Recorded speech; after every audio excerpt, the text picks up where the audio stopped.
What is going on, everybody? It's France, and we're here for Unscripted episode number 108 for your Sunday, February 23rd, 2020. Half of this weekend's XFL games are in the books.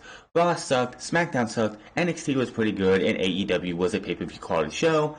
And that's all we have to say about that. Now, usually what we do here is Raw, SmackDown, AEW, NXT look-backs, and then we go over the ratings for each week. We're going to do Raw, AEW, NXT, and SmackDown still, but ratings we're not doing this week. It's the gist of this. Raw was up a little bit because of the opening angle, which and a big huge drop between hour 1 and hour 3. AEW won again, and SmackDown on preliminary was up a fraction. It was up a 0.9%. It was not up very much, and that's only in the prelims. So it's probably going to go down, and SmackDown on Monday's ratings are going to come out and just be where they were at last week or a little bit lower. It's always like that. Now, let's get into Raw, NXT, AEW, and SmackDown for the week. Monday Night Raw are the three things that I could think of, because I'm sitting here and I take these out before I start doing this. I don't write them down as the week goes on, which I should be doing, but I don't. I want to do this one. I do this before I start recording because I want to see how much of Raw, SmackDown, AEW, and NXT is something to talk about. And Raw, the very first thing is Matt Hardy, who last week was killed by Randy Orton, Concerto, and I was thinking, okay, that's a good way to send him off. Then, halfway through after the Raw ratings came out, that the segment between Matt Hardy and Randy Orton was a ratings juggernaut to them. It was a big ratings boost. They were like, let's bring Matt Hardy back on Monday to do it again and falsely advertise a no-holds-barred match. So, that's what they did. Randy Orton comes out. He says, oh, well, we're supposed to have a no-holds-barred match, but Matt Hardy is way too injured. He's not going to get cleared, so that is not going to happen. Matt Hardy comes out in a fucking neck brace, in which Matt Hardy still wants to know what the hell's wrong with Randy Orton. Randy Orton says he's sorry. He gets looks like he's getting emotional, and then he pretends he's leaving, and then next thing you know, he kills Matt Hardy again. Not with a concerto to another chair, a concerto to the steel steps. Not once, but twice. Now, the ratings for Raw, which I've seen them, went up in this opening segment, and it would not surprise me if we get an advertisement, which this would be the last Monday Night Raw WWE right now has with Matt Hardy, if they bring him back again, just for Randy Orton to do it again. For the simple fact is, Matt Hardy's contract goes up not this Sunday, next Sunday. Next Sunday is March 1st. Next Sunday, as Revolution is going off the air next Saturday, which will be when I'll be watching Revolution, watching the XFL, then getting into Revolution about the same time. It's gonna be one of those weird things. I'll watch Revolution while the XFL is going on my YouTube channel, on my YouTube app, on my Twitch, because I can do that. But anyway, when that show is going off the air in an hour later or so, when that clock hits midnight, Matt Hardy's contract is up, and they can no longer use him. He's no longer a WWE employee. What are they going to fucking do this week? They have one last week to use him. They're going to bring him back and embarrass him one more time. Because Vince McMahon is a petty, petty, petty motherfucker. Vince McMahon was so pissed off, and this is something that's not in my news, but I read this and I was not surprised. Vince McMahon has ordered that because Vicky Guerrero was on Dark 2 months ago, I believe it was, that WWE stars can no longer show up on her podcast or be scheduled for her podcast, and they have been ghosting Vicky Guerrero. That's the kind of pettiness Vince McMahon has. I find it funny, though, that WWE has this major vendetta against anybody who works with AEW for a minute.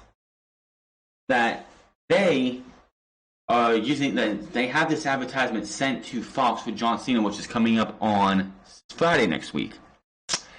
And in that clip, in that advertisement, you get a soundbite of Taz, who is signed to AEW, saying, "You gotta be kidding me." Now, is that a little bit of an oversight to me, or is WWE just forgetting that Taz works for AEW? It was just one of those things that I'm like, huh. Well, do you think that WWE would go out of the way to make sure that that didn't happen? Just my thoughts. But yes, Matt Hardy, again, not once, but twice, concertoed onto the steel steps and should be done. I know on his YouTube page, he's in a neck brace. He's talking about, like, I did not want to see him anywhere, so I don't watch those things. He's going to AEW. No doubt about it. Now, he can't have any, like, contract talks with AEW until his contract's up, because that's contract tampering if Matt, Nick, Cody, which I'm sure Cody, Moxley, Jericho, or anybody like Arn Anderson, Jim Ross, anybody who has any affiliation with Matt Hardy talks to him about coming to AEW, and it is found out WWE could sue AEW for contract tampering. So, obviously, Matt Hardy is probably coming to AEW. I would not see him. I don't expect him to show up on the 4th. Yeah, I don't expect him to show up on the 4th of March. Oh, look, Matt Hardy's contract came up on the 1st, and 3 days later he's on TV. No, I don't see that. I could see Matt Hardy possibly starting to be teased on the 4th, and he doesn't show up till Double or Nothing. I know that's a long ways to go. Maybe he goes to Ring of Honor for a bit. Maybe he goes to Japan. Maybe he goes to Impact Wrestling or something for a minute, just to as a free agent or something. Or goes to a couple indie shows to make it look like he's not going to AEW, but the teases start on the 4th because that's when they legally can. Well, they can now. I mean, that's what the part of the like. Everyone expects it to be the Exalted One to be Matt Hardy. I don't know if that's true. It could be. I sure the hell don't think it's Christopher Daniels. People need to really read the tea leaves. If you want an example of the Exalted One and this whole thing they're doing with Christopher Daniels, go back and watch the early parts of Aces and Eights. Well, hell, go back and watch Bully Ray's videos of him explaining the rise of the Aces and Eights. From the time they started to the time he was found out, until the time he revealed himself as the guy in charge. They're on fucking YouTube. Go look at him. He'll explain that they used James Storm as a red herring to keep people guessing who the actual man behind the Aces and Eights were. That's what AEW is doing. People can sit there and say it is Christopher Daniels, but you're not going to do what AEW is doing if it's Christopher Daniels. You want it to be a shock. Right now, AEW has everybody expecting it to be Christopher Daniels, so when they pull the rug out and it's not Christopher Daniels, it's like, oh my god, it's a shock, but they're not fooling me. I went down this road watching TNA Impact in the early 2010s when this shit happened. So don't expect Christopher Daniels to be the Exalted One. People expect it to be Matt Hardy, and it could be. Regular Matt Hardy, no. Matt Hardy version 1, no. Billionaire, Matt Hardy, iconic Matt Hardy, no. Broken Matt Hardy, yes. Could be the Exalted One. Would it fix the Dark Order? No. I don't think getting Matt Hardy to be the Exalted One is going to fix the Dark Order. The Dark Order is a failed experiment that they continue to trudge along and try and get people to care. They had Raven on there this past week, just sitting behind the Dark Order, which I missed until I went on Twitter right after the show went off the air to see what everyone else was saying. And someone's like, "Oh look, Raven was there," and I'm like, "Oh shit, that was Raven." So no, that's another red herring. AEW is doing everything they can to keep secret who the Exalted One is. It's not going to be Christopher Daniels. It could be Matt Hardy. It could be Broken Matt Hardy, who's talking about bringing back Broken Matt Hardy, who owns the rights to it, by the way. So hopefully, this was the last time we see Matt Hardy. He does not need to come back. This is it. Matt Hardy was written out of television. He should not be, like I said, he's doing these things on YouTube, which is a dumb idea. He should be selling this as him being gone. He's done. If they want to do a video of him dead, like acting like he's dead, and then just like his wife, his kids sitting there standing over Matt Hardy as he looks like he's fading away, his skin's getting pale, His skin's getting paler and paler. They're crying. Daddy's dying. My husband's dying. You know, stuff like that. That would have been fine. Matt Hardy should not be sitting in a wheelchair talking about everything. It should be just him looking like Matt Hardy is dying and be going into the broken universe to become broken Matt Hardy. But we'll have to wait and see what happens. I don't expect Matt Hardy to show up on the 4th of AEW's show. That would be a little too coincidental, and I think WWE would probably try and investigate to see if there was contract tampering. That's why you would probably hold that off for a little while. Now, moving on from that, Monday Night Raw also saw Becky Lynch come out with a big paper sack. She pulled out wads of cash, which I don't know if those were real hundreds, if someone printed those things off. I don't know. She said it was her payment for it hits her down payment for what she's going to do, for the fine she's going to get for what she's going to do when she gets her hand on Shayna Baszler. Let's see, Becky. Last week, Shayna Baszler came in and supposedly bit you on the neck and caused you to bleed, which of course was bullshit, even though they want to try and make that work. You stole an ambulance, not once, but twice, going to the hospital and coming back. And nothing happened. Yes, I know last year, all that convoluted bullshit where you got suspended for standing up to authority, being anti-authorityism, and all that stupid shit they did last year. But so many other things have happened and people haven't been fined. So you going and doing some painful things to Shayna Baszler, just makes no sense to me. Becky Lynch feels like her star is fading fast. Now, the rumor coming out of WrestleMania is she's going to WrestleMania, she's going to drop the title to Shayna Baszler, and then Becky Lynch and Seth Rollins are going to disappear for at least a month. I'd say hold them off to SummerSlam. Hold them off to the night after the pay-per-view in July, when we can build towards SummerSlam. Let these guys because apparently they're going to go get married, good for them, yada yada. They go have a marriage and have a nice 2-month honeymoon. Why? Because it gets them away from us for a good while. We get to miss them. We get to go, well, Becky hasn't been here for a while, which I know Shayna Baszler is going to be hopefully in a good position, especially if Charlotte goes to NXT. She's going to be running that women's division. The problem with Shayna Baszler is, and it's not her fault, is that if Becky leaves, the only two viable people, unless Kairi Sane leaves, because I haven't read anything about her signing a new contract, and that contract comes up at the end of next month, right?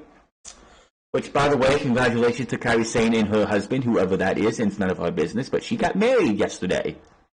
She posted a couple pictures on Twitter that she got married to somebody she has been dating for a while, and it's a long-distance relationship. WrestlingInc.com posted on Twitter and on their site that she got married to Evil. One problem. Evil is engaged to Io Shirai. Not Kairi, but Io. Somebody in Wrestling Inc. needs to get their facts straight before they post shit. That's like the 100th time they put something out that is definitely false, or they mistype something. Whoever's writing these articles and posting them on their site need to get their shit straight. Anyway, Becky goes away after WrestleMania. It's Shayna Baszler's division, especially if Charlotte's down in NXT. They had, let's see, on Raw you have Ruby Riott, which I guess if she was built up right, Asuka, of course, Kairi Sane if she's still employed by WWE, maybe. Yeah, that's about it. Please, Lana, if Lana tries to come out and say that she's going to beat Shayna Baszler after Shayna Baszler's women's champion, I hope Shayna locks in the Killer through the clutch or breaks Lana's arm and she's never seen again. Because that would be the biggest fucking joke I've ever seen. But if Becky goes away for a while, Charlotte goes down to NXT with the Women's Championship, if that happens, then Shayna Baszler, Asuka, and Kairi Sane are your three for the women's division for however long Seth and Becky are gone from. So, but it would be great because it will keep, if Becky still has some star power left, if she still has some, like, if WWE doesn't cool her off all the way by the time we get to WrestleMania, and she goes away for a while, when she comes back, if she's still the Becky Lynch, she's still the man. When she comes back, people will want to see her more. We have seen her for about a year, over a year, just being the man character and not getting a break from her. Getting a break from Becky Lynch and getting a break from Seth Rollins will do them and the fans wonders for the long run. Now, the main event was a 6-man tag match. The AOP and Murphy versus Kevin Owens and the Viking Raiders. You're wondering, where was Samoa Joe? Apparently, Samoa Joe was doing commercial shoots on Monday or Sunday last week. Took a spot that was supposed to go through a table.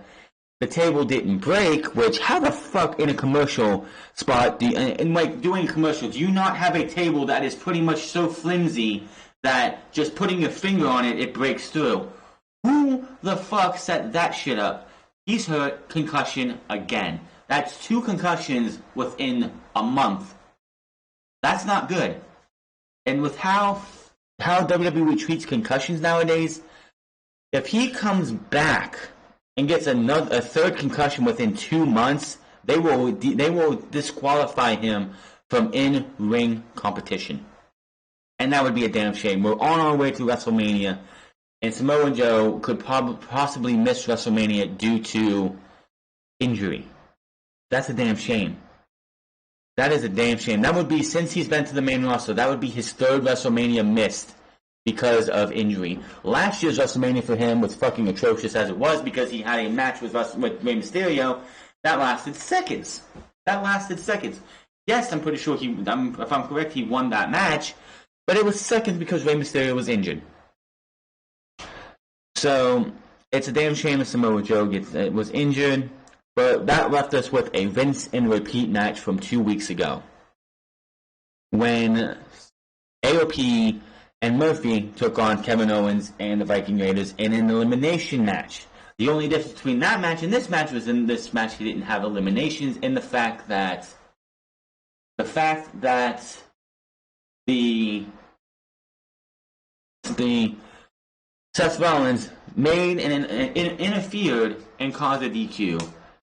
And while this was going on, these guys were down 4-3.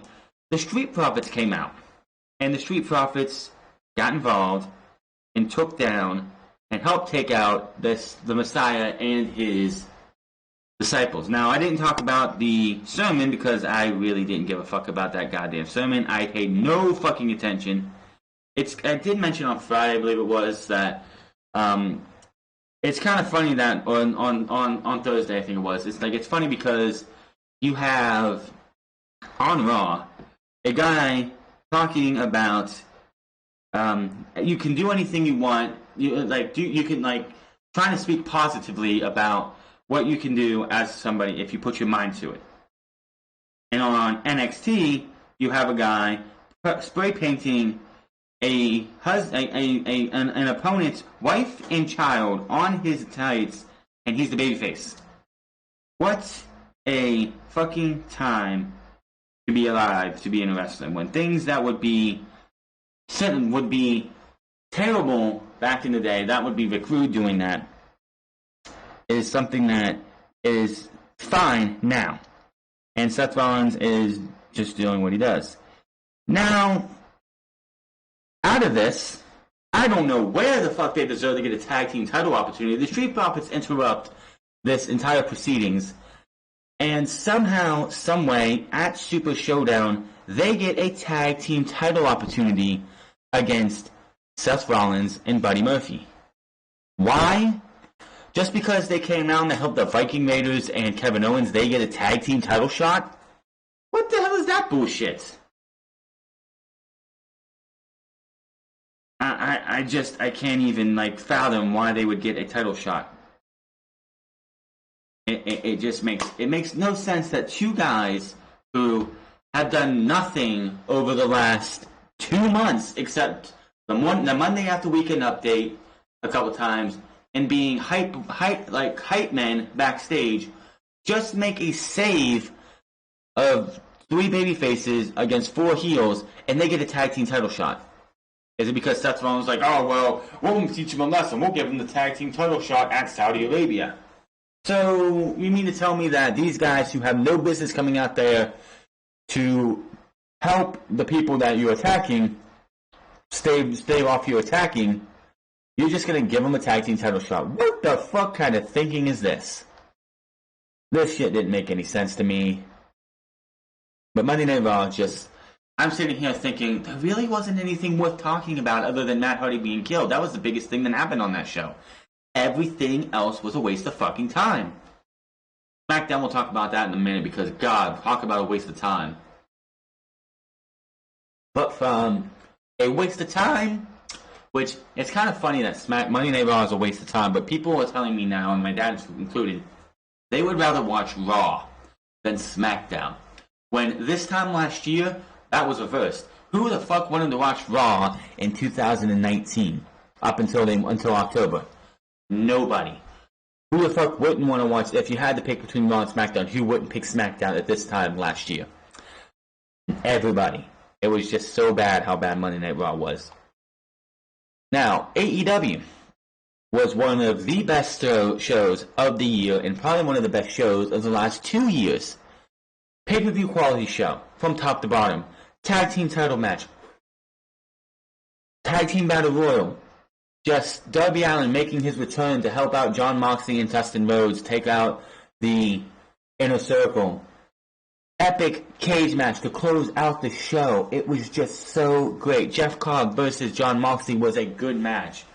Chris Statlander and Shauna was, it was okay. It wasn't the best. I think that was the low point, which no pay-per-view out there, like, even AEW pay-per-views have their highs and they do have lows as well. This was the low point, but it wasn't a bad match. It was just one of those matches that it was a TV match, and I'm sitting here and I'm thinking maybe they should have left this on Dark for next week. I don't think Shauna, like, Statlander's ready for TV. Shauna, I don't think is. But that's just a different point. You had, again, Darby Allin making his return. And during the commercial break, picture after he saved them, Jon Moxley and them, he gets a bunch of cue cards warning Sammy Guevara that he is going to get his ass at Revolution. Now, we're going into the go-home show this Wednesday. This Wednesday is the go-home show to Revolution. We only have 4 matches for the pay-per-view. The tag team titles, the world title, the grudge match between MJF and Cody, and a grudge match between Jake Hager and Dustin. If you add Sammy Guevara versus Darby Allin and that's all you're going to do, that's fine. 5 matches? Holy shit, I'll be done by 10:30. Maybe.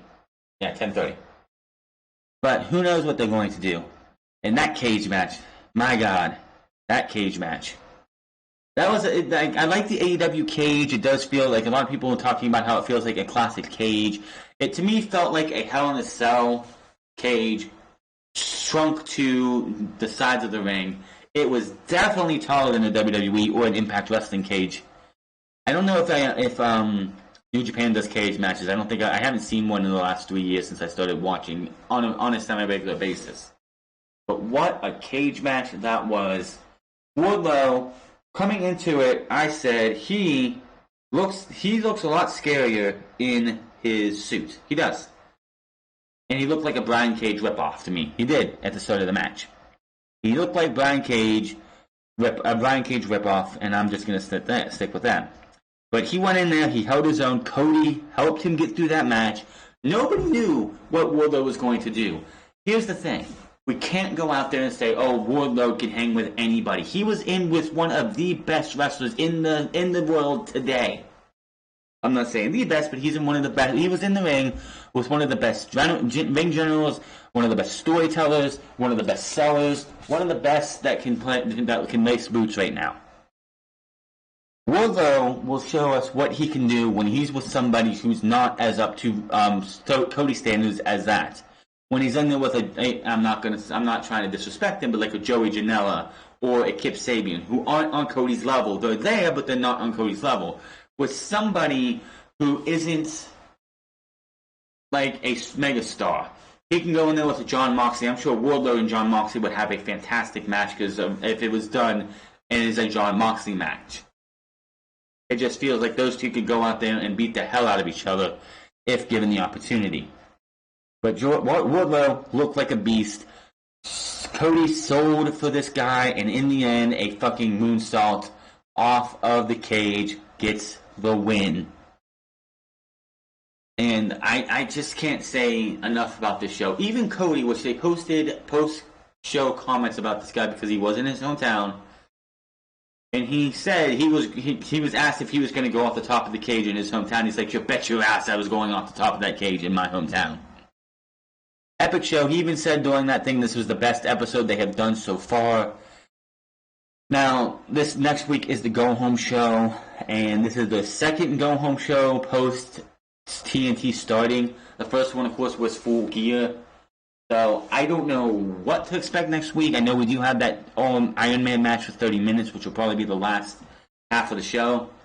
The Butcher and the Blade versus the Best Friends. And a couple of matches too. And, the Jurassic Express versus Proud and Powerful and Sammy Guevara of the Inner Circle. Should be a good one. I had an idea of Darby Allin and John Moxley versus Jeff Cobb and Sammy Guevara, but that's just me.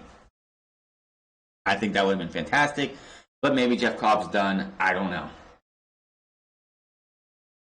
Again, if you just want to watch one wrestling show this week and you want to have fun and be excited and you don't have a WWE bias, watch AEW from this past week.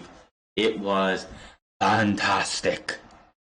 Now, we can't just sit there and say, oh, we're going to hold this is the bar, and we expect them to hit this bar every single week, because that's not fucking possible. But I will say it was a good show, and I can't wait to see what we get next week. NXT. This show was... I feel bad for NXT because they go out there and they give you the best show they can. And it just feels like Triple H has scaled back since they know they're not winning this war ever. They won a couple times because AEW was slipping. But ever since Tony Khan has taken a much more hands-on approach in the creative process, AEW has been kicking NXT's ass. And after the show that AEW had, I honestly didn't want to watch NXT just because I knew it was going to be a good show because they're always good. I just knew it wasn't going to be able to surpass what AEW did. AEW was a pay-per-view. That show on AEW, take away the commercials. If you watched that show as a pay-per-view, you could have ordered that as a pay-per-view, and that could have been AEW Bash at the Beach or AEW Bunkhouse Brawl or whatever the fuck pay-per-view name, WCW pay-per-view name they wanted to call it, and put it on Bleacher Report for free or for $5 or $10. You would have got your fucking money's worth because of everything they put in there for you. You got 2 hours of solid television. NXT, yes. The 3 things I got from NXT is that Ciampa sending a warning to Gargano, mentioning how he knows that if he wants to get his life back, he wants to get that NXT Championship back that he never lost. He was never pinned. He was never made to submit. He's going to have to get Gargano. Gargano is going to have to be gone from NXT. Now, I put the title of my video, is NXT... Is Gargano versus Ciampa reversed right for NXT? Because I don't know if it is. I know Triple H wants to get a conclusion to this storyline. The problem is, it's not going to feel the same. Having Gargano and Ciampa go to Tampa and have probably a fantastic match just to try to get a conclusion out of this, it's not going to feel as great as it would have gone if we would have got that conclusion last year, WrestleMania weekend. It's just not going to feel right. It'll feel great. It'll feel good if this is the final match between these two, but it's not. It's going to feel hollow. We lost out on having the culmination of this storyline come to a proper conclusion last year when Ciampa had to go away with neck surgery because of Vince McMahon and Ciampa's stubbornness to not have surgery months beforehand. If Vince McMahon would have left Ciampa alone and the only reason Black, Ricochet, Ciampa, and Gargano were brought up in the first goddamn place before WrestleMania was because Vince McMahon was desperate for ratings, and it didn't fucking work anyway. So Vince McMahon was the final straw that broke the camel's back on Ciampa's neck, screwing us out of a Cinderella tale ending to this tale. We haven't heard from Johnny Gargano this week, so we don't know what he's gonna have to say. But I'll be excited for the match because these two give you magic. Go watch their match at the Cruiserweight Classic back when they were friends, and Tommaso Ciampa didn't have as much of a hairy beard, and just how brutal they put them brutal of that match that was. That was a fantastic match. And gave us a tease of what we were going to get when Ciampa turned on Gargano. I don't know. Ciampa, it's like Sasha Banks and Bayley. Having Bayley be this heel that she is, and knowing that Sasha Banks is going to be the one who has to turn babyface because Bayley right now is not going to be a babyface the way she is. I mean, she will eventually be a face again, probably. It just won't be the hugger with the Bayley buddies. But having those two go at it and having Bayley be the heel and Sasha Banks be the babyface doesn't feel right. Gargano was the beloved babyface whose life was taken from him by Ciampa for a minute. And then they fought and they fought and they fought, and we were coming to a crescendo, to a magnum opus, to a grand masterpiece that got taken away from us, and now Triple H wants to do what he can to try and give us that masterpiece a year later it's not going to matter as much. We're going to come out of this match. It's going to be a great match in Tampa, but it's not going to feel the same. It's literally not going to feel the same.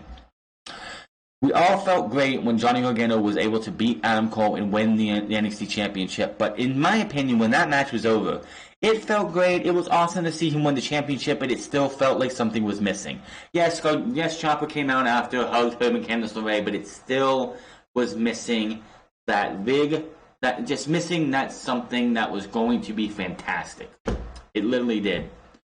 There's nothing else. There's nothing else I can say about it, but we as the NXT fans who've been watching this product since 2014, and most long-term storylines that we have been seen to an end.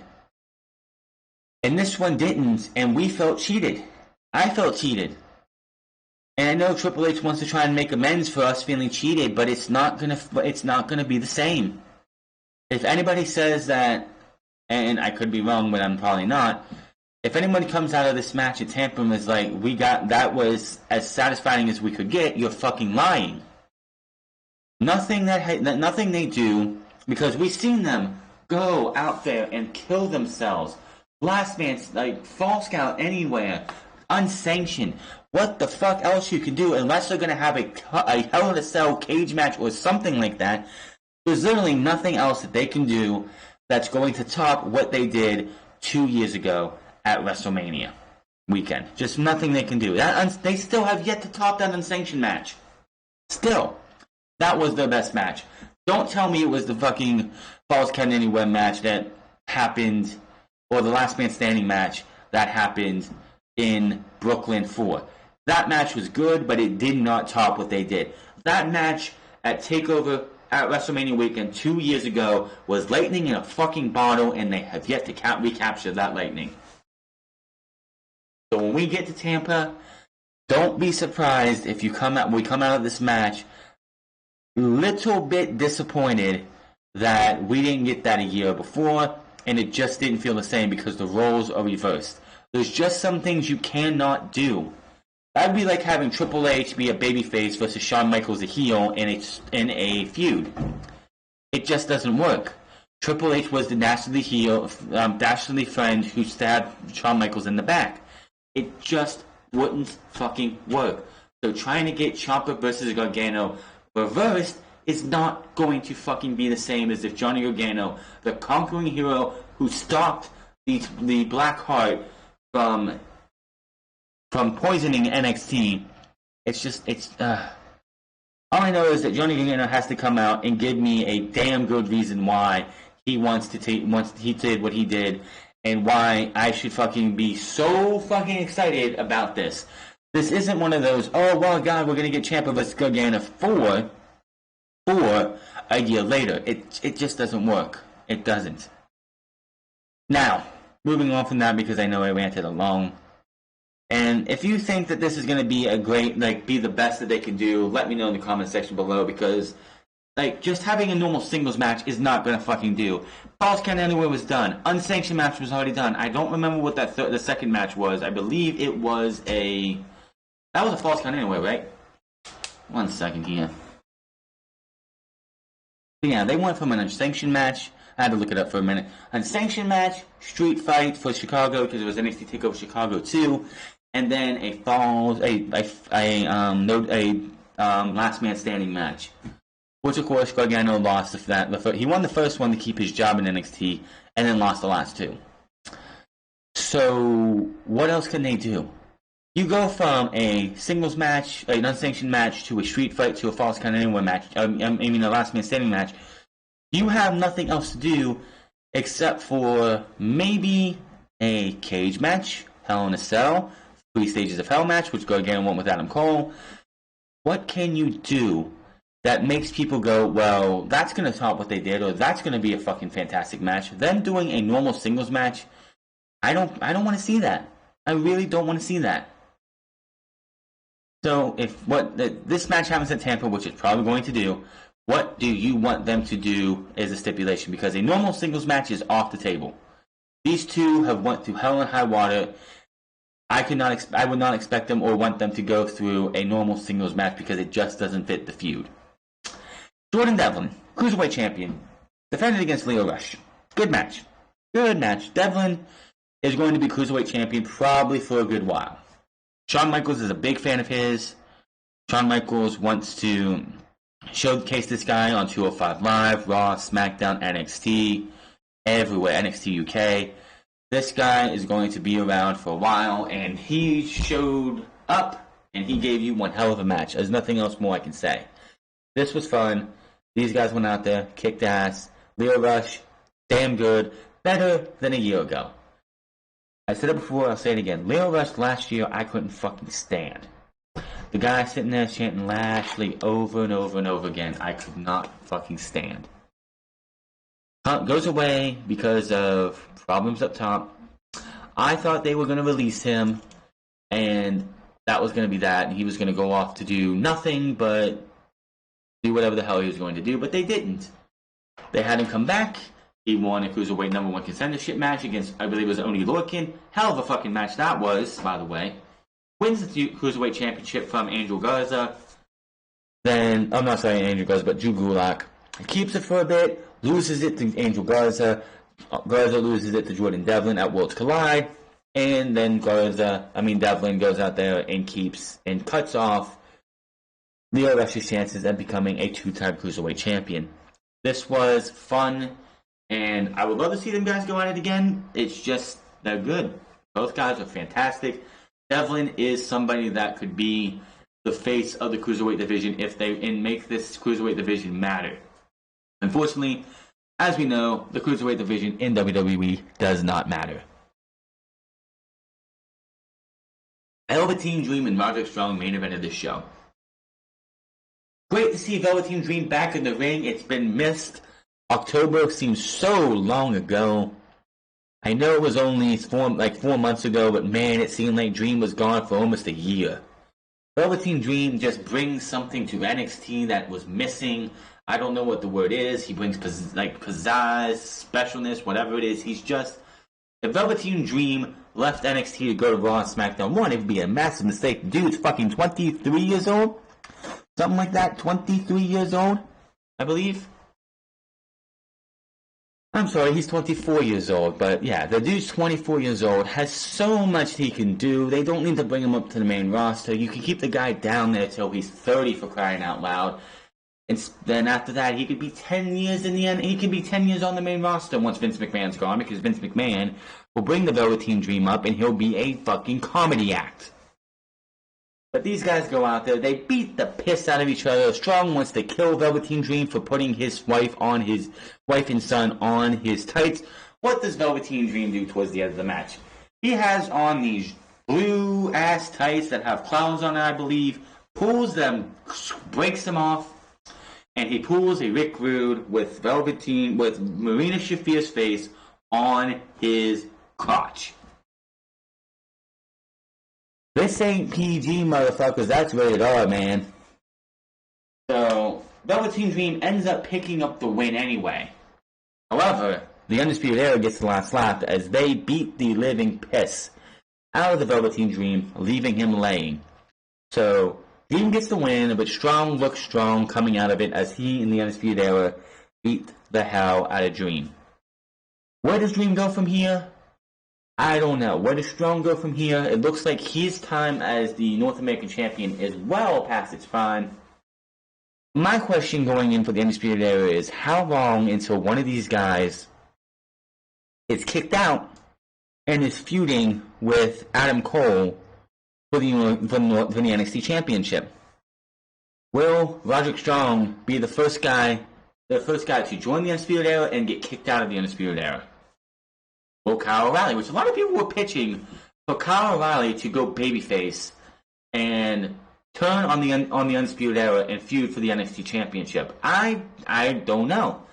I think his best spot is with him and Bobby Fish with the tag team championships. That's the best thing. NXT is hurting for tag teams, so breaking up Bobby Fish and Kyle O'Reilly right now would be the dumbest thing NXT did, because you would have who? Maybe the Grizzled Young Vets, the Forgotten Sons, Only Looking and Danny Burch, maybe, and that's about it. You need to keep those guys together. If you're gonna have Kyle turn, Bobby needs to turn as well. But how long until the Undisputed Era cracks and breaks apart, and Adam Cole is on his own as NXT champion, only to lose the NXT champion to whomever they do? I don't know.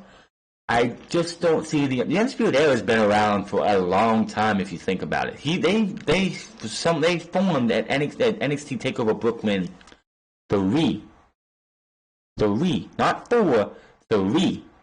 That was 2017. This is 2020. This is the longest that a group like that has stuck around in NXT. I mean, the Wyatt family were down there for a cup of coffee, and then they were brought up. Ascension, which was a tag team, was down there, and right after they lost the tag team titles, they were brought up to the main roster only to be disrespected and then, of course, thrown out late last year. But I don't see Adam Cole, Kyle O'Reilly, and Bobby Fish staying, and Roderick Strong staying as a group much longer. They lost their titles. Everyone lost their titles but Adam Cole. So I could see something happening, and the Undisputed Era cracks and falls apart, leaving Adam Cole by himself, and that's when Adam Cole will lose the championship. Will that be at Tampa? Probably not. Adam Cole, I don't know who he's facing at Tampa. We're going to have to wait and see. It's only February 23rd, so we have to wait and see what happens to Adam Cole at Tampa and who he's facing, most likely Finn Balor. So much to unpack for NXT as it goes on. I want them to be just NXT, not NXT trying to do a takeover show every few weeks, or every few weeks just to combat AEW. They're not the hip cool brand anymore. That's going to be AEW. So they're just going to have to they're just going to have to deal with the cards they are dealt. Ratings don't matter in the sense that we are going to watch NXT no matter what. If you're a fan of NXT, you're not going to watch. If you don't watch NXT live and you watch AEW, you're going to watch NXT at your own leisure. There were countless people. Solid Monster talked about how on one of his podcasts that he doesn't even watch back in the day, back before September, that he didn't even watch NXT every week on Wednesdays. He would watch it Thursday, Friday, Saturday, maybe Sunday. If it was a takeover, he would watch it maybe on Thursday or Friday. People are still going to do that. People might say, oh, fuck, well, you know what? I haven't watched NXT yet. I'll watch it, and then I'll watch AEW. That's just the nature of the beast. People are not going to just watch are going to watch NXT, so those ratings really don't matter. But who knows what's going to happen? Dream gets beat down. Hopefully this isn't one of those things that the Velveteen Dream is going to be caught up and this was his final shot on NXT. That would be, again, dumb. The dude's only 24 fucking years old. Bobby Fish is what, in his 40s, I believe? Kyle O'Reilly's and Adam Cole are way older than that, and so is Roderick Strong. Those guys have been, all four of them have been wrestling for years, over 10 years. They Dream to the main roster? No thank you. SmackDown, this show was pointless. SmackDown was so fucking pointless. You advertised for a week that Goldberg is going to be on this show. Obviously, they don't trust Goldberg for more than 5 minutes in a match or a promo segment. Because they figured, oh, well, Goldberg is going to be here live, and I know they've done this before. Stone Cold Steve Austin was on Raw middle of last year, and he didn't come out till the end of the show. Ratings were up the entire show because people, in his segment in the third hour, because people tuned in when they knew Stone Cold was coming. They probably had a friend or something that's like, hey, dude, turn on Raw. Stone Cold's on Raw now. And that's what happened. This didn't work for them. Goldberg comes out, says a few things, says something to Bray Wyatt. Bray Wyatt introduces the Fiend. He spears the Fiend. Fiend runs like a little bitch, and that is that. Does WWE realize that actually hurts the Fiend?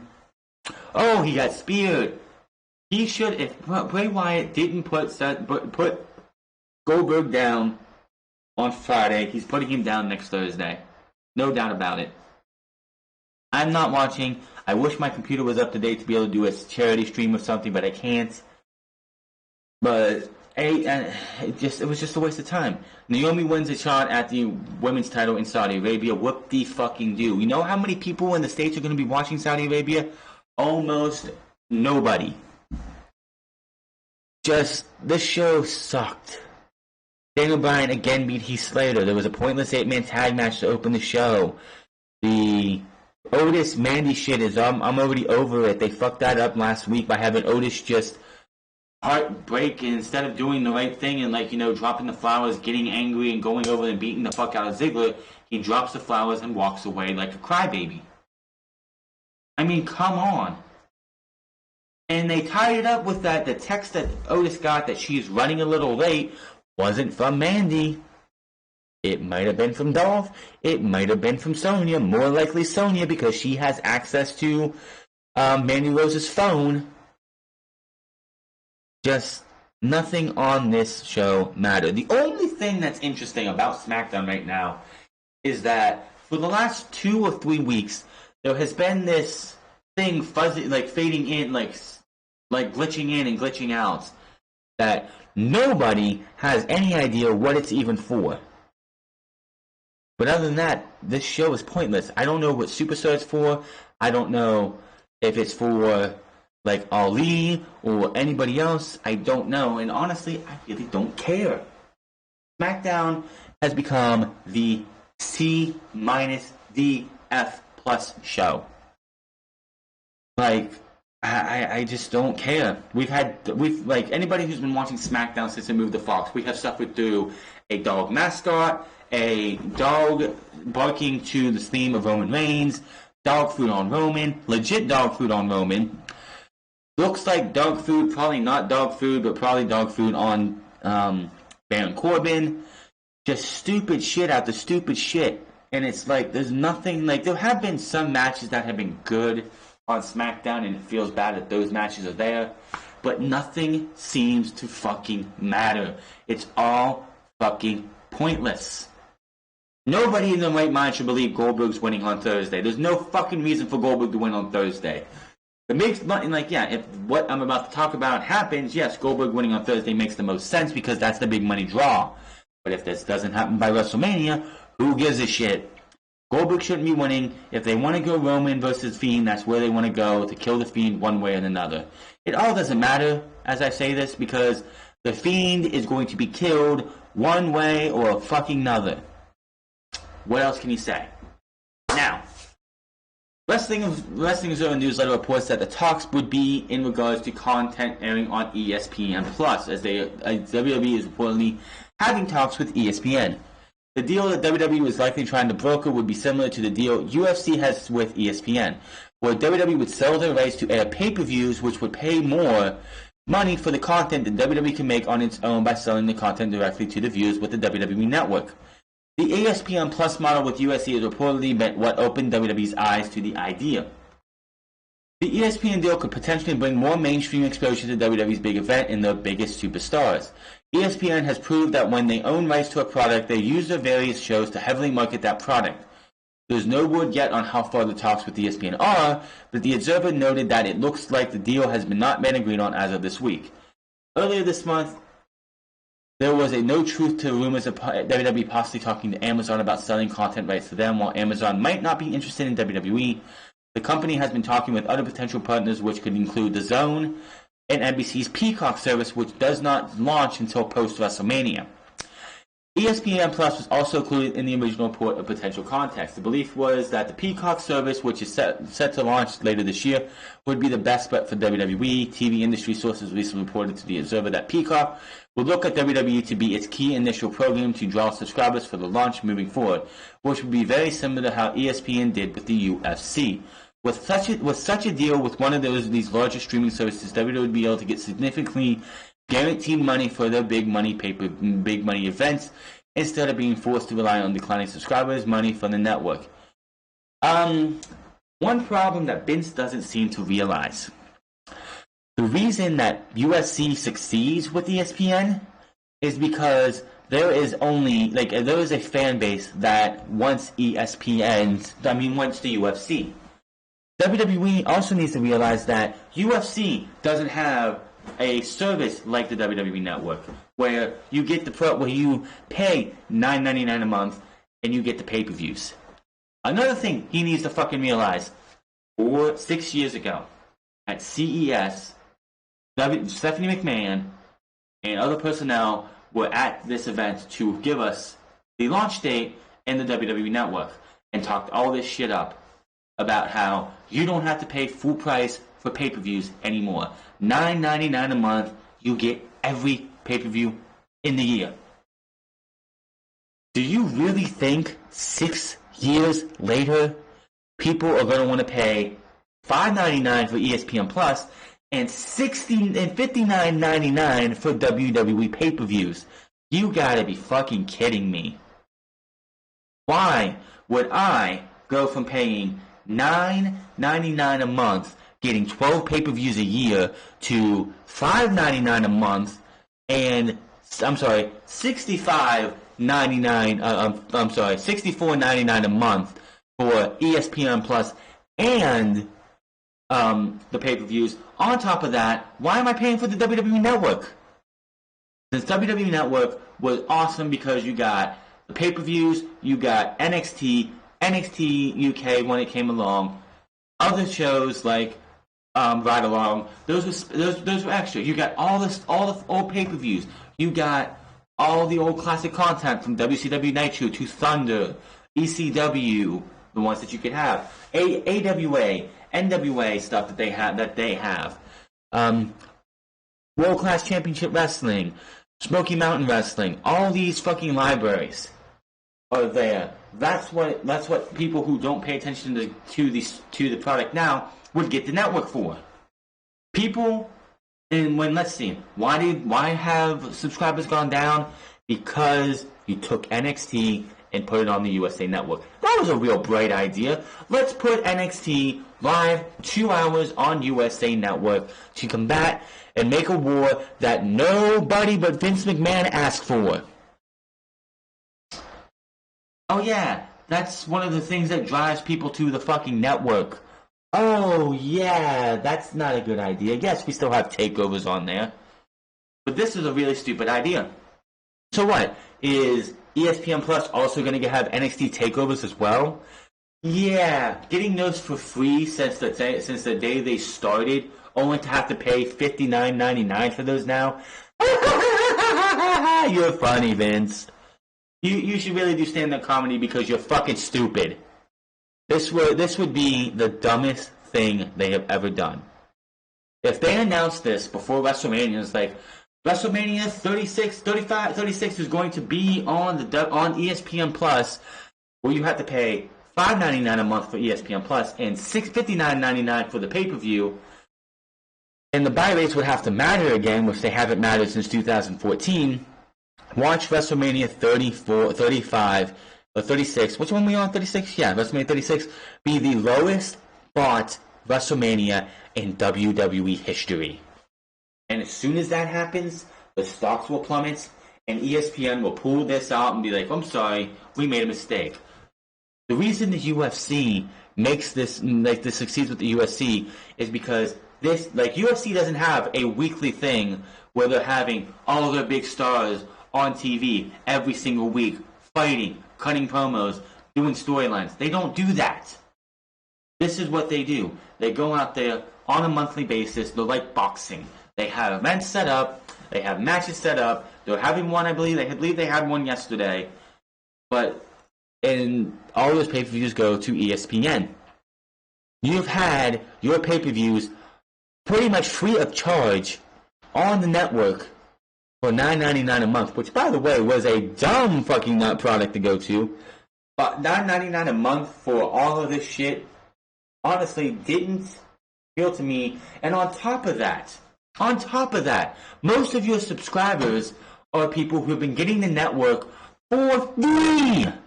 Because after, when the network started in 2014, they gave you a 2-week trial. Okay, that's fine. That's what you should do. If you're new to the thing, 2-week trial. That's fine. I think it was a week, actually. Could be wrong. But they weren't getting the subscribers they thought they were going to get. Well, if your product was any fucking better on Raw and SmackDown, maybe people would get the network. So what did WWE do? First, they made the dumb mistake of having Michael Cole and JBL go on Monday Night Raw and SmackDown and pretty much bury fans who didn't buy the network. Not knowing, for some reason, that a lot of people who don't have the network or wouldn't buy the network are in rural areas where high-speed internet isn't a thing. They would go on there and it's like, oh, who would pay would you pay $59.99 a month or $9.99 for each pay, like $9.99 a month? How stupid could you be to just pay $59.99 a month when you can go and buy the WWE Network $9.99 a month? And when that drove people away, where did they go? Oh shit, we fucked up. 1 month free with new sign up. They do it for WrestleMania, SummerSlam, Survivor Series, Royal Rumble. Are you fucking insane? Those are your 4 biggest pay-per-views of the year. And you're giving away network subscriptions for free to new subscribers. And you want to know something? They don't IP address lock you. It's not an IP address lock, which is stupid as fuck. What they do is they just let you go out there, and I could go out there right now and sign up for 20 email addresses. I'm sorry, let's not do that. I could go out there and sign up for 12 new email addresses. And every single month, sign up for the WWE Network for a month for free on one of those email addresses. Why would you be so fucking stupid to do that? So, and I know why they did it, because they want to go to the quarterly meeting, meetings, and be like, hey, the WWE Network numbers are this high this month. Well, WrestleMania in this quarter, because Q3, Q2, the WrestleMania, the subscribers numbers were 500,000 compared to last month. Oh, that's great, Vince. How many of those are paying? Next question. Because people who buy the network for WrestleMania, or get the network for WrestleMania, get it for WrestleMania for free, and then the very next day they cancel the subscription. There's not, it's kind of fucked up to say, but there's not enough variety of WWE content.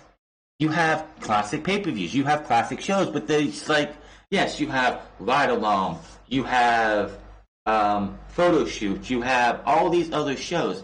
Why haven't you done WrestleMania Rewind anymore? I'm still wondering that. You did like 15 episodes of that, and you still had so many other fucking matches you could do. What happened to WWE Countdown? Those early shows were fucking fantastic. Half the shit you do nowadays is not even close to as great as that. Yes, I love Table for Three. I love Table for Three photo shoot. Those are great, but they're not enough. You need to have more content than you do for this network, and you don't. Like, yes, good old content is great for those who want to go live back and like live the nostalgia, that like go and have nostalgia feel. Go check out shit that they grew up with, but you don't have enough new content. You have NXT, NXT UK, 205 Live, which nobody cares about 205 Live. You have your pay-per-views, you have takeovers, you have the occasional Saudi Arabian show, which nobody gives a fuck about the occasional Saudi Arabian show.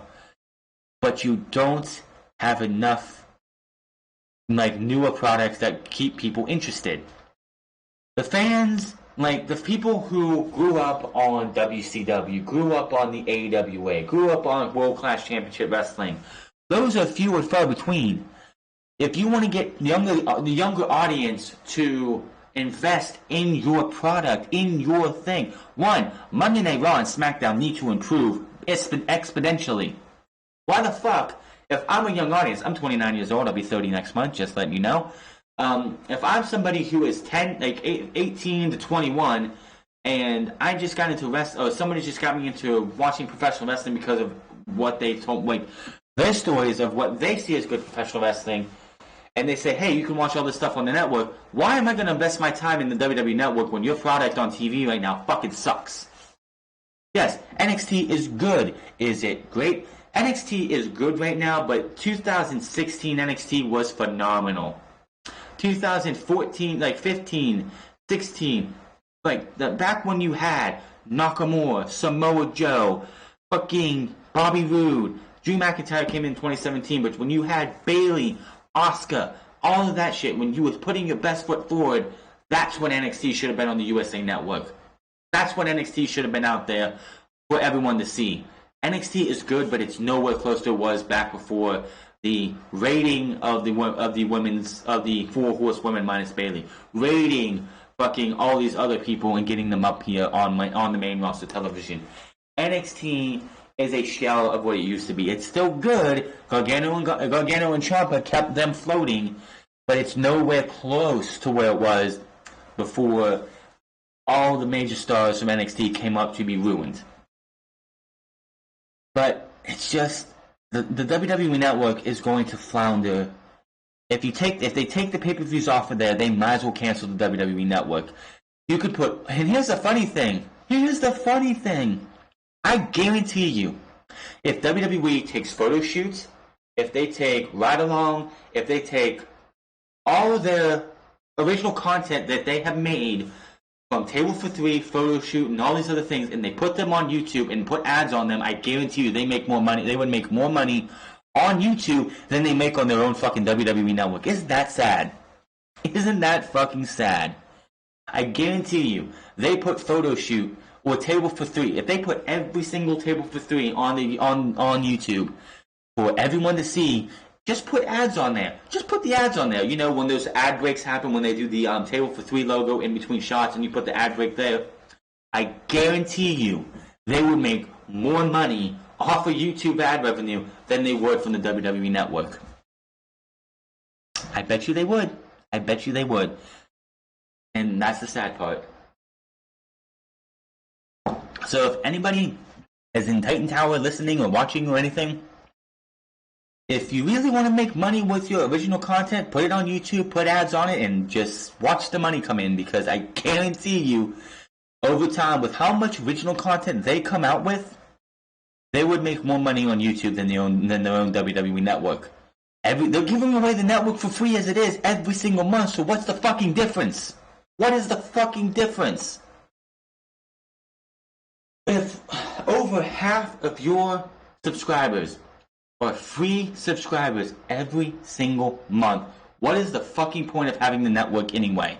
You could put everything you have on YouTube on your YouTube page. I would watch everything again because I fucking love those episodes. If you put a new Table for Three up on YouTube, I'm watching it because I fucking love Table for Three.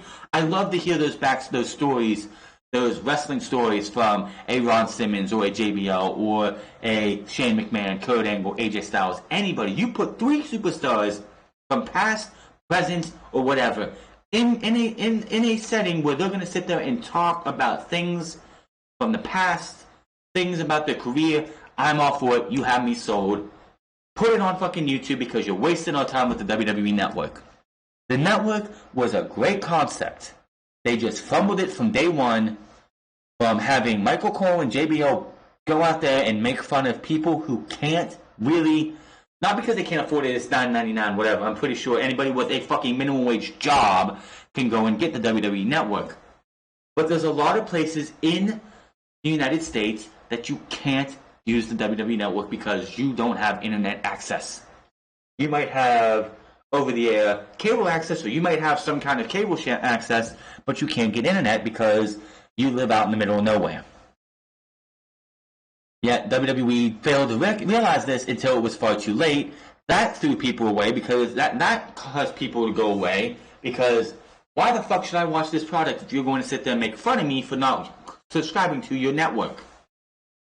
Just take all, like if you're going to sell, if they sell their pay-per-view rights to ESPN Plus, ESPN, ABC, Disney, to put them on ESPN Plus, dumb mistake. And if they do that, just end the WWE Network, take all of your original content and put it on YouTube. I guarantee you they'll make more money that way. You have Austin Creed doing Up, Up, Down, Down. I still don't know why Left, Right don't have their own channel yet because they're popular. People love Left, Right. And I think it's kind of dumb that they only have 1 day a week or so on Up, Up, Down, Down. Give them their own channel and go from there. The company, Austin Creed, in one of his things, I think it was with The Miz when they were talked about that they were making money, like WWE makes money from Up, Up, Down, Down. Do a new YouTube channel. Do a new YouTube channel called the WWE Network. And just put your original content on there. Put classic stuff on there. Guess what? People will fucking watch it. Guess what? You put ads on it, people are going to watch it, and you're going to make money. It's not that fucking hard. Why am I saying this when they're not doing it? And yes, they have ads on their things. Why would WWE put ads on video, on videos on YouTube? Because it's a business. They make fucking money that way. If WWE put out a new channel tomorrow called the WWE Network, and over time, because they're not going to do it all at once, that'd be fucking stupid, but every day or every few hours put out a new video put out videos from the WWE Network, they would have many fucking views. I would watch a lot of the shit because a lot of the, like, especially if it's like photo shoot, Table for Three, WrestleMania Week, everything that they've done, 205 Live, like anything they do it. Why the fuck not? Your network is a failure because you fucking fumbled from day one. I know, well, if they get rid of the network, then they won't have, NXT UK won't be this, blah, blah, blah. I want to put you in a little secret, people. People who want to watch NXT UK don't even rely on the network half the time. They could go to any of these wrestling, streaming sites and download the episodes and watch them for free. So, instead of letting people do that, put them on the fucking YouTube channel. Put them on the YouTube channel, and boom, you'll have people wanting to watch it. And here's the thing. You could put your pay-per-views on YouTube and have people and spend $10 a month for pay-per-view. You could do some kind of, there's this new join thing on YouTube. I'm not big enough to be able to use it, so I don't know exactly what the fuck it does. But it looks like what Twitch does with subscribers. You could have the join button when you get high enough on WWE's network thing that gives you access to fucking pay-per-views. The WWE Network is obsolete for the simple fact is you can do and put everything on fucking YouTube, but live streams, which are the fucking pay-per-views, like TakeOver, NXT UK, and all that shit, you can put all of that on fucking YouTube. And here's another thing. Twitch. You want to have the like weekly thing, like the daily video service that you have? Look what Impact Wrestling does on Twitch. Impact Wrestling minus a week because they were stupid with Rob Van Dam. They do like 24 hours a day, 7 days a week content on Twitch. Why isn't WWE doing that? Guess what? That's another way to get revenue because if you get it after about a week, they'll become partnered with Twitch. If they're not already partnered already, I don't know if they are. I doubt it. But it's just kind of funny. All WWE needs to do to remedy this is the live feed of the network goes to Twitch. The what did you call it? What do you fucking call it? The on-demand goes to YouTube. You make money from those feeds. Guess what? You could have people subscribe to Twitch. And by the way, I know that this could happen too because AAA told Triple Mania a couple months ago, I believe it was. So they were holding an event, and there was an English, like they had their Spanish version, like the Spanish speaking version, which is free to everyone to watch. If you're in the United States, if you want to watch an English version of this event, you had to subscribe to their English speaking channel. Holy shit, so WWE, why do you have your own fucking network? You don't need it! You don't fucking need it! If you see Impact Wrestling doing what you should be doing before you're doing it, why aren't you doing that? Put your live feed that you have, which shows classic matches, classic shows, classic everything, an occasional thing every once in a while, and here's the kicker. $4.99 a month for pay-per-views, or that's tier 1. There's also tier 2 and tier 3 that people can so they can get other perks. But you could have people subscribing to Twitch and to YouTube to get pay-per-views on both of those, and you make fucking money. I guarantee you, if WWE put their live feed on Twitch, after they become affiliate, after they become partner, people can donate to WWE if they wanted to. They make money. WWE's network is a failure. If they take these pay-per-views off of this service and put them on ESPN Plus, they might as well just say, we fucking failed at this. We failed. We failed at the network. Why? Because we fucking sat there at the beginning of this thing for fucking months. It wasn't even like it was a 1 month thing. They, for the first 6+ months, had JBL and Michael Cole during Monday Night Raw. I don't remember SmackDown because I don't think I was watching SmackDown that much back then because it was fucking taped. But at least during Monday Night Raw, you would have JBL and Michael Cole absolutely bury everybody who did not have a subscription to the WWE Network. That is one way to tell your customers that you want to buy the network, hey, don't buy my network because we don't fucking care. Oh, why would, like, that tells the customer, why the fuck would I buy this network as if I don't live in a rural, if I live in a rural area, that I'm a piece of shit, that I'm terrible, that I suck because I didn't buy your network. Terrible, terrible idea by Vince McMahon. I already planned this out. You want to keep your live feed for your network? Put it on Twitch. So you have a Twitch. They have a fucking Twitch channel. Do they use it? I don't fucking know. Other than the only time I've seen them use it is for their pre-game shows that they do, like the pre-shows for their pay-per-views. Well, just put your live feed on Twitch. You take away the network, you put your pre-shows and your entire live feed 24 hours a day, 7 days a week. I don't know how much Impact makes from this, but I know the fuck that they know they don't have a very big, large viewing audience. But you're WWE. You should do this. You have thousands of videos. You have fucking thousands of fucking live feeds and thousands of content to put on here for people to see.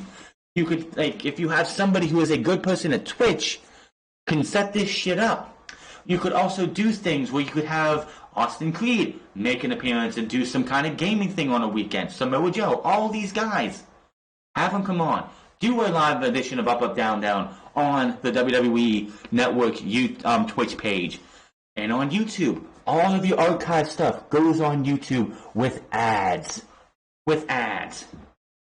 You make money. I guarantee you, if WWE put their live feed from the network on Twitch and their archive stuff on YouTube with ads, they will be making more money in the long run than they do on their own fucking network. WWE, you should do this, because I guarantee you this would be much better than just trying to do your own network and floundering at it, because you are absolutely floundering at it.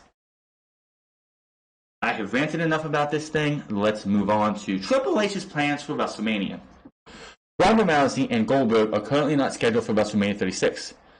According to the Wrestling Observer newsletter, Triple H is also not scheduled for the show unless plans change. It will be the first time since WrestleMania 23 that Triple H has not wrestled at the event. The WWE reportedly has plans for 6 different women's matches on the card. Why? Charlotte Flair versus NXT Women's Champion Rhea Ripley is the only official match. The other one is definitely going to be Baszler versus Raw Women's Champion Becky Lynch, and Bayley versus opponent yet to be unknown. I don't know what people get this idea that Naomi is getting a shot at Bayley. She's getting that at Super Showdown, so that's out of the trenches. I still say it's Sasha Banks. Kairi Sane and Asuka versus whoever the fuck they're going to have. That still leaves 2 matches. If you count the Battle Royal, that's number 5. That's number 5. What other fucking match are you going to have? I don't... You only have... Unless you're going to have Kaylee Ray defend her women's championship, which wouldn't fucking surprise me, that'd be 6 right there. There's plans for the 7th annual Andre the Giant Memorial Battle Royal to take place, probably on the pre-show. There's no word yet on the tag team champions Seth Rollins and Murphy will be doing at WrestleMania, but Rollins is likely headed for a blow-off to the feud with Kevin Owens, either in a singles match or a tag team match. There's also no word on what top SmackDown superstars like Sheamus, Daniel Bryan will be doing as well.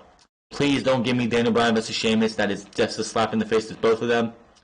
We should have a better idea of SmackDown Tag Team title match after the Super Showdown when the New Day defend against John Morrison and The Miz. WrestleMania 36 will of course be taking place April 5th from Raymond James Stadium in Tampa, Florida, while the Vapors are playing somewhere else.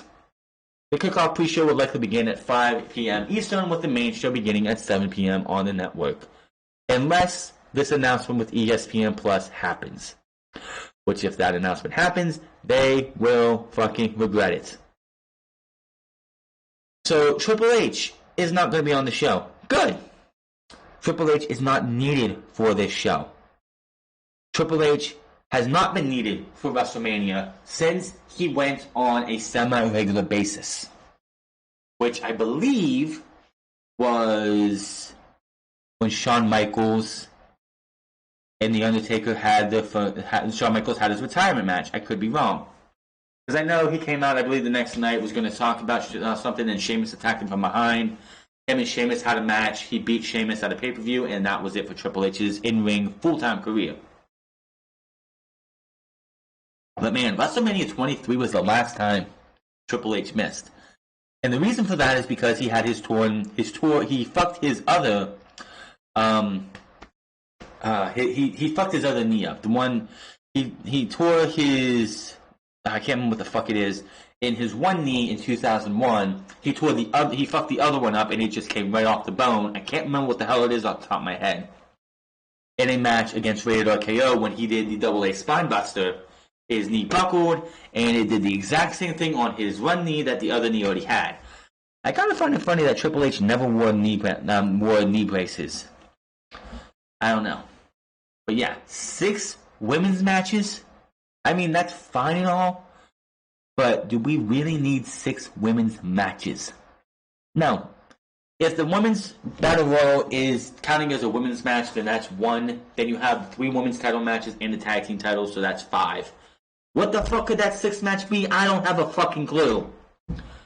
Because there's nothing else, and like I said, unless Kaylee Ray is also defending her women's championship at the main event, which would be the first time that every championship in one division is being defended, like every championship in one division is being defended on one pay-per-view over all the brands since NXT, NXT and them started. But I don't have a clue. Seth Rollins versus and Murphy will probably, if they haven't dropped the tag team titles by the Elimination Chamber, I could probably see Seth Rollins and Murphy taking on, if Samoa Joe is healthy, Samoa Joe and Kevin Owens, with Kevin Owens and Samoa Joe going over to allow Seth Rollins to go off to get married to his fiancée. That's just me. Again, Triple H not at WrestleMania. That's fine. Are we going to miss him? Probably not. I am fine with it. Now let's move a little bit of AEW news. I haven't done this in a while because AEW really hasn't had any news. But this past week's show, who booked the Battle Royal? The well-received Tag Team Battle Royal on this past week Wednesday's show was put together by AEW President Tony Khan, according to PW Insider. The Young Bucks, QT Marshall, and BJ Whitmer are also contributors, with Matt and Nick Jackson keeping things organized in the ring. The Young Bucks won the match and will now face AEW World Tag Team Champions Kenny Omega and Hangman Page on February 29th at Revolution.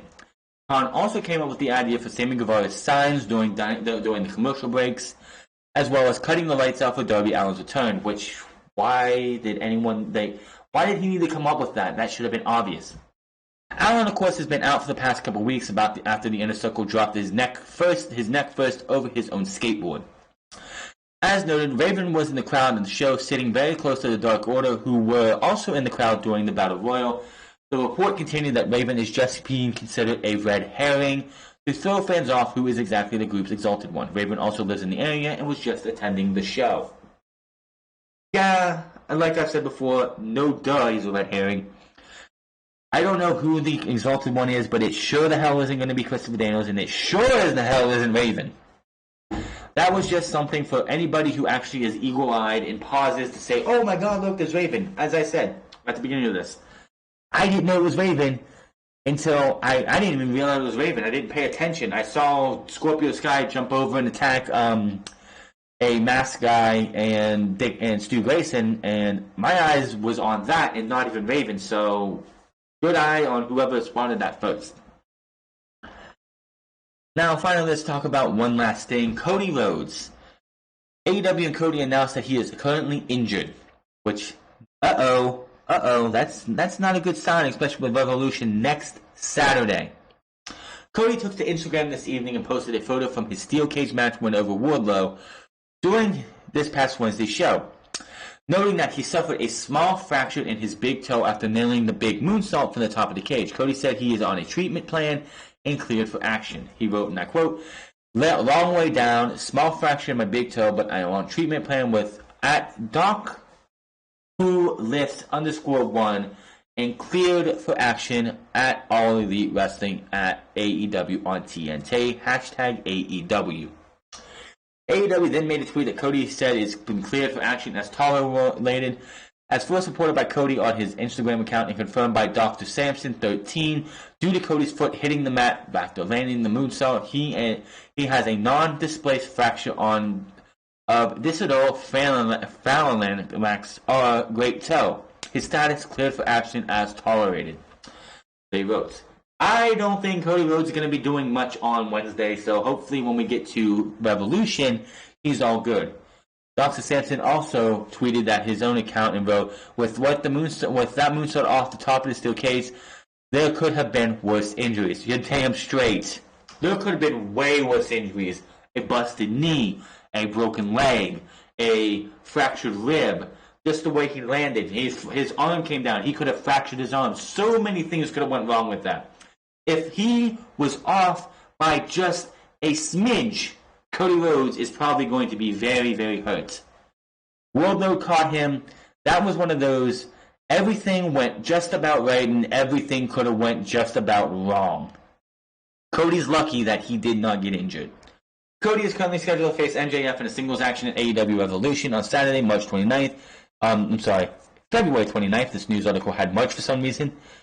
Next Wednesday's show will be the Revolution Go Home show. MJF also responded to Cody's injury tweet and just used the eye roll emoji as it was captioned.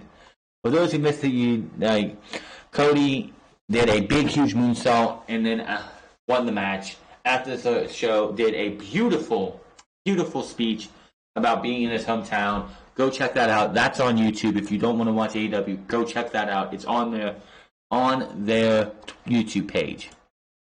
And that is the news for this week and everything else.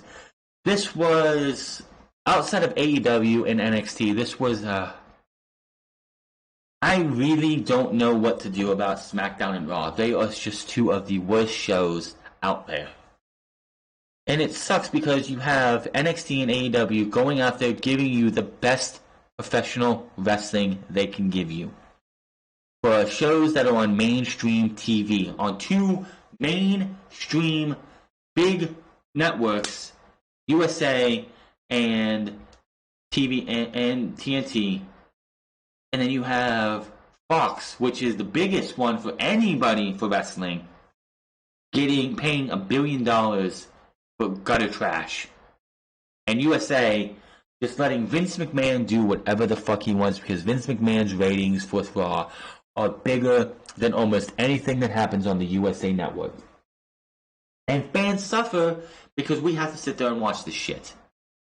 Fans don't get what we want at all on Raw and SmackDown. NXT does almost everything right. AEW does almost everything right. And it's just sad to see that their ratings are never above 1 million on a weekly basis. Yes, NXT for the first 2 weeks before when they were unopposed, they were in the millions, and then it dropped when AEW came around. But these two shows, and I'm going to say this again, I've said it before somewhere else, Wednesday night is the worst night for professional wrestling. I don't know why, but the ratings for AEW and NXT affirm this for me. Wednesday night is one of, if not the absolute worst night to put wrestling on. Impact Wrestling, yes, the ratings were dipping, but when Impact Wrestling was moved to Wednesday nights on Spike TV, back before they ended up losing that contract, that's when their ratings took a major nosedive, and they could never recover them. Wednesday nights is a dead day. Tuesdays we're used to over the last 3 years, 3 years before they moved to Fridays. Mondays is a given. Fridays has had SmackDown on it once before, 10 years ago actually. Mind you, 10 years ago. Just for whatever reason, Wednesdays is one of the worst days to put wrestling on. I don't know what it is. I mean, yes, we're in an election year, so the debates seem to be happening on every fucking Wednesday that we have something great. Imagine if the Democratic debate didn't happen on Wednesday. How AEW would have done. They didn't even go up that much. That's the sad part. They didn't even go up that much. SmackDown, I know why Fox wanted SmackDown, and they're not going anywhere anytime soon. I mean, Fox got the XFL on their show. They got SmackDown on Fridays. They're happy with what they have because it's constant content. Biggest reason, if it was what Fox wanted SmackDown for its great content, then they wasted their money.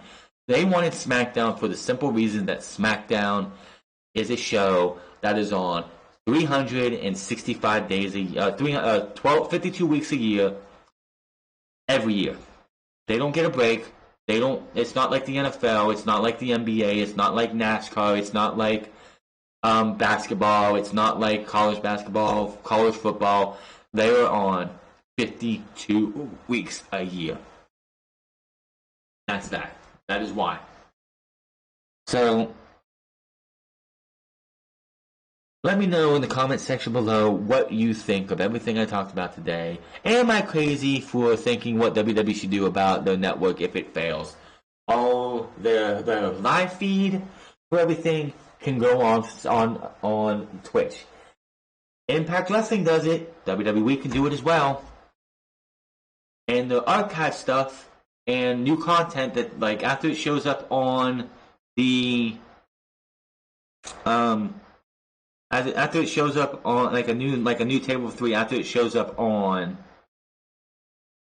Twitch during the live stream, it goes on YouTube as archive.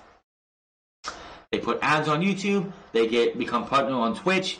Ads show up on Twitch when you first log in, when you first go into the live stream. Guess what? That's revenue going to WWE.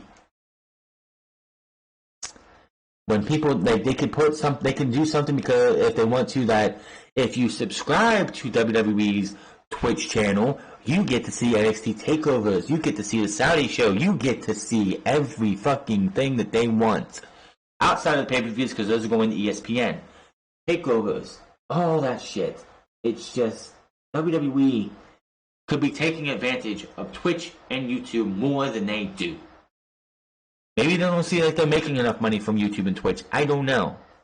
I don't think they make any money from Twitch, because like I said, I've only seen that they do their pre-shows to the pay-per-views on Twitch, and that's about it. I could be wrong. I haven't been on their YouTube, on their Twitch page. If they wanted to do things right, because let's face it, if the pay-per-views go, you might as well just end the WWE network. Maybe it's costing them too much. Maybe it's just too much money. They're probably losing money on the network, because one, they did a revamp of it last year, and they switched over from one company who managed the network to another one. Maybe it cost them too much, and it's just they're not making the money that they were before.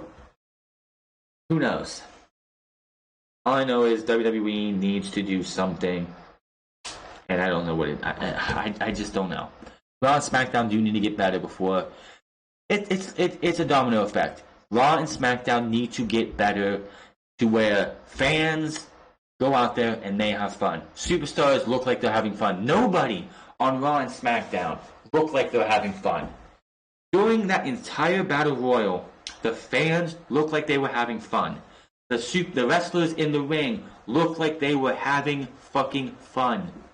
You don't get that on Raw and SmackDown. You get that in NXT when you have people go out there and they look like they're having a fucking good time going out there and doing what they do, especially at TakeOver. Keith Lee and Dominik Dijakovic in that match at TakeOver in Portland looked like they were having a fucking blast, going out there and trying to kill one another. But they did. It's just, there's so much that needs to change before WWE gets better. And I don't think Vince McMahon knows what the fuck he's doing anymore. He hasn't in 20 years.